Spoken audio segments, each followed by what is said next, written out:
أعوذ بالله من الشيطان الرجيم بسم الله الرحمن الرحيم الحمد لله رب العالمين وبه نستعين على أمور الدنيا والدين سيدنا ومولانا محمد وعلى آله وصحبه أجمعين أما بعد.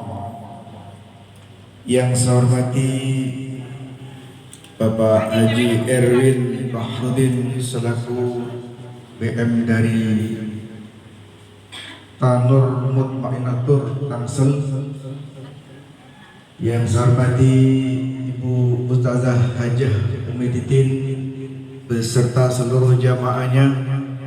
Yang saya hormati Bapak Ketua DKM Mushola Al-Huda Kampung Kandang Sapi Panunggangan Lorwil. Kandang Sapi Lor Panunggangan Utara. Bukan Panunggangan ya? Pakualam Serpong Tangerang. Yang mudah-mudahan pada kesempatan pagi hari ini kita sama-sama dalam lindungan rahmat Allah Subhanahu wa taala. Mari sama-sama kita puji panjatkan syukur kita kehadirat Allah Subhanahu wa taala atas segala limpahan nikmat serta karunia Allah yang telah Allah curahkan kepada kita sekalian, berupa nikmat iman, nikmat Islam serta nikmat sehat walafiat, sehingga pada pagi hari ini kita dapat berkumpul di tempat ini dalam rangka kita pelatihan manasik umrah. Kita doakan mudah-mudahan semua Bapak Ibu yang hadir di tempat ini insya Allah bulan depan bisa berangkat umroh semua. Amin ya rabbal alamin. Salawat serta salam bersama-sama kita aturkan kepada junjungan kita Nabi Agung Muhammad sallallahu alaihi wasallam bi qauli Allahumma shalli ala Muhammad Allahumma shalli alaihi wasallam. Ibu sekalian rahimakumullah, tadi sudah diterangkan secara gamblang, secara panjang lebar oleh Bapak Haji Erwin tentang program-program umroh di Tanur Mutmainah Tour and Travel cabang Tangsel. Bagaimana kita supaya bisa berangkat umroh? Ada yang dengan cara cash, ada yang dengan cara menabung, ada yang dengan syiar, sehingga kita bisa berangkat gratis. Itu monggo untuk ibu-ibu semuanya, nanti malam langsung saja dieksekusi, dibawa ke tempat tahajud kita.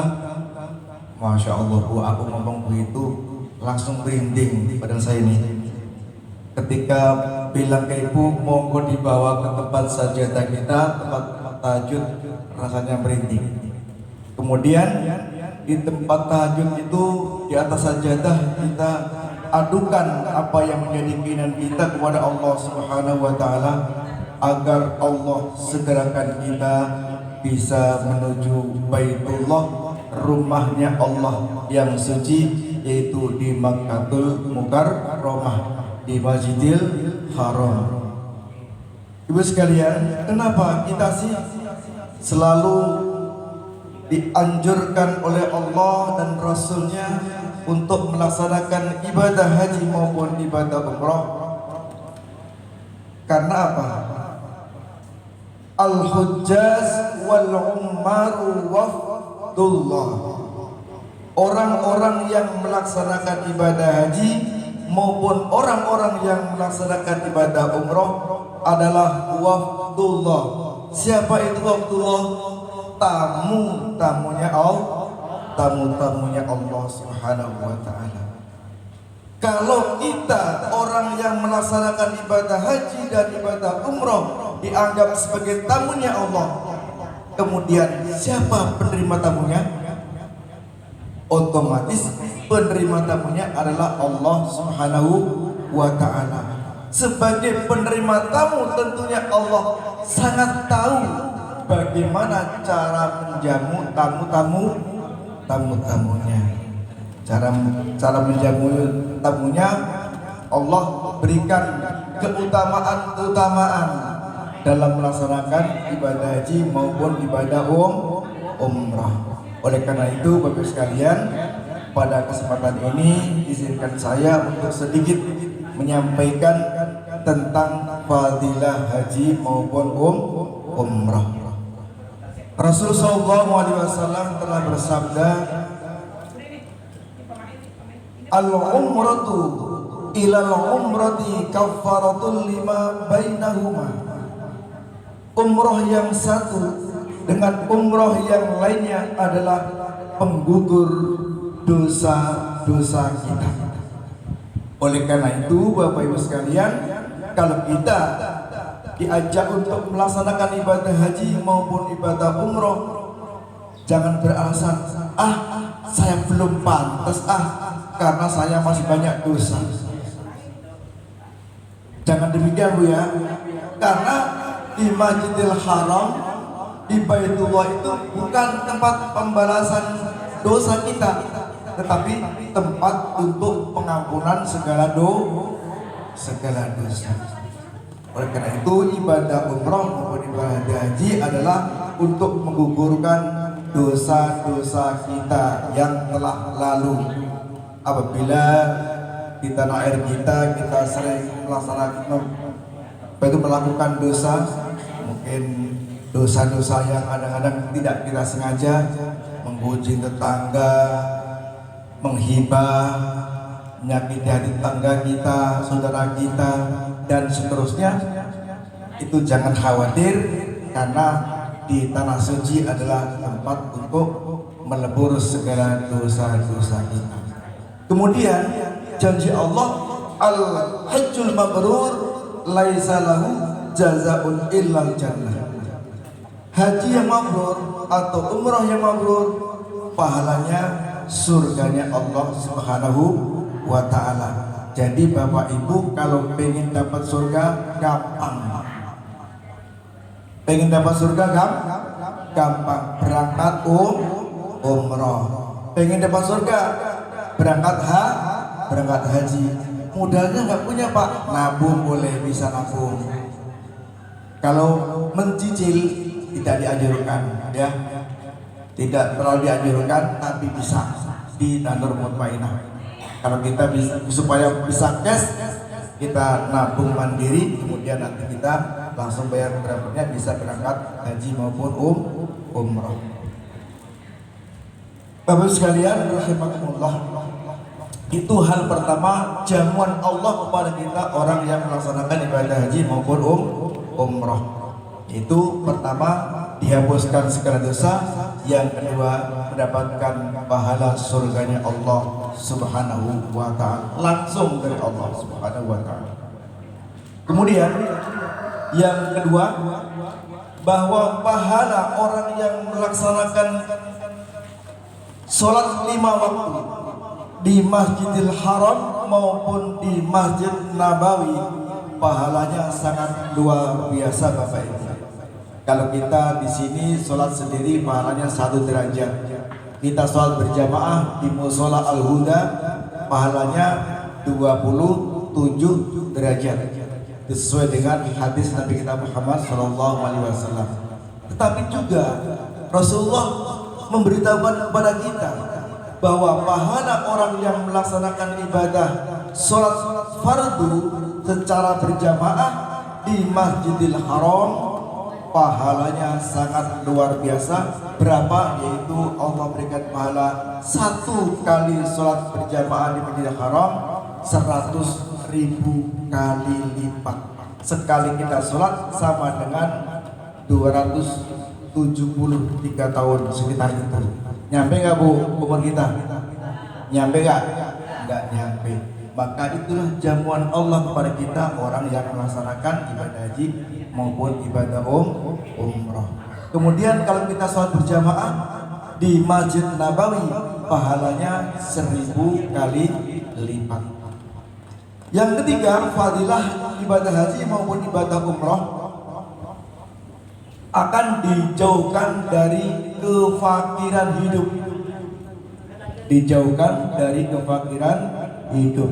Karenanya setiap orang yang pulang ibadah haji maupun ibadah umroh, meskipun dia mengeluarkan biaya sangat besar, 30 juta, 40 juta, 50 sampai 60 juta, insya Allah rizkinya nanti akan diganti oleh Allah Subhanahu wa ta'ala. Karena memang dalam hadisnya demikian, barang siapa yang melaksanakan ibadah haji maupun ibadah umroh, maka semua biaya yang dikeluarkan itu akan diganti oleh Allah Subhanahu wa ta'ala. Dari kita bikin paspor, daftar untuk visanya, kita mengadakan walimatus syafar, semua biaya itu akan diganti oleh Allah Subhanahu wa ta'ala. Karena Allah yang mengundang kita, maka ketika kita pulang dari melaksanakan ibadah haji maupun umroh, semua biaya itu akan diganti oleh Allah Subhanahu wa ta'ala. Itu kita harus yakini. Karena faktanya banyak di antara saudara-saudara kita yang pulang haji tidak miskin, baru pulang sudah pengen balik lagi, baru pulang umroh udah pengen berangkat lagi. Seperti Ibu Hajah Umiditin, selama bergabung di Travel Tanur ini selama kurang lebih 1 tahun nih ya, sudah berangkat dari lewat Tanur itu 3 kali, 4 kali nih, 3 kali. Kebetulan alhamdulillah kemarin beliau juga sudah melaksanakan ibadah haji. Itu Bu ya. Jadi semuanya itu rezeki milik Allah Subhanahu wa ta'ala. Kalau kita yakin kepada Allah Subhanahu wa ta'ala, tadi juga disampaikan oleh Pak Haji Erwin, maka kita harus terus dengan niat yang kuat. Bagaimana caranya bisa untuk melaksanakan ibadah haji maupun umroh? Pertama harus kita tanamkan niat dalam diri kita.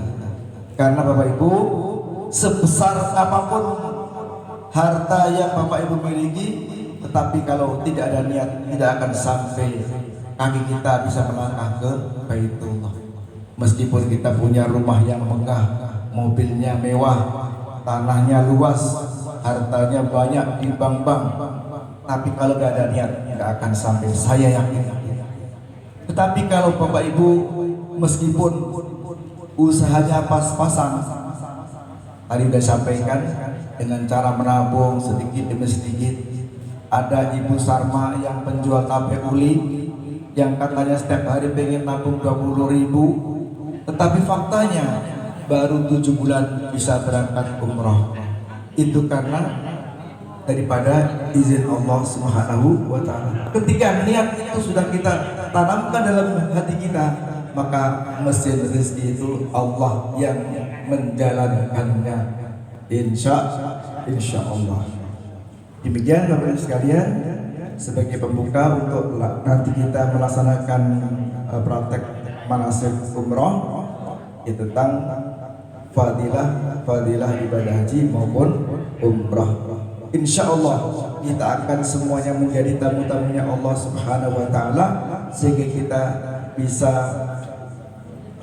merasakan bagaimana nikmatnya hidangan-hidangan yang Allah berikan kepada kita.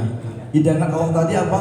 Pertama, dia hapuskan segala dosa, diberikan pahala surga, kemudian Allah akan ganti segala biaya yang kita keluarkan, kemudian lipat gandakan amalan-amalan kita ketika sholat berjamaah di Masjidil Haram maupun di Masjid Nabawi, dan masih banyak lagi pahala-pahala yang lainnya yang ketika kita melaksanakan ibadah haji maupun umroh di tanah suci.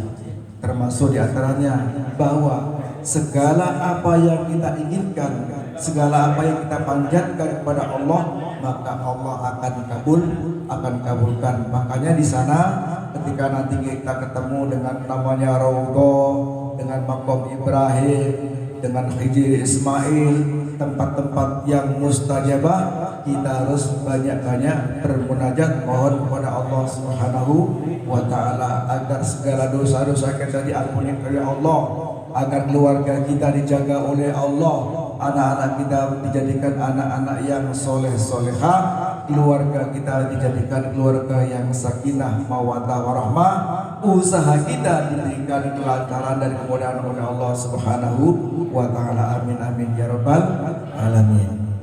Selanjutnya ibu sekalian, akan saya sampaikan sedikit tentang manasik umroh secara pengetahuannya sebelum kita praktek nanti ya. Pertama Bapak Ibu sekalian, ketika kita sudah mendaftar ke travel yang kita tunjuk, misalnya kita mendaftar di travel Tanur Mutmainah, maka ketika hari pertama menjelang keberangkatan kita diarahkan untuk berkumpul di bandara. Setelah kita berkumpul di bandara, maka kita akan di sana dibagikan tanda pengenal seperti ini ya, tanda pengenal si jamaah umroh akan dibagikan tanda pengenal seperti ini. Kemudian nanti akan dibagikan visa kita, visa berikut paspor akan dibagikan oleh tim handling di bandara. Setelah kita menerima paspor, menerima visa, menerima tanda pengenal ID, maka kita akan dikumpulkan bersama jamaah Tanur dari berbagai macam daerah, berkumpul jadi satu di bandara. Setelah itu kita baru memasuki ke ruang check-in, yaitu melewati imigrasi. Kemudian setelah itu kita baru akan berangkat menuju ke pesawat. Di pesawat itulah nanti kita kemudian akan berangkat jam berapa, tergantung jadwal yang telah ditentukan oleh daripada travelnya.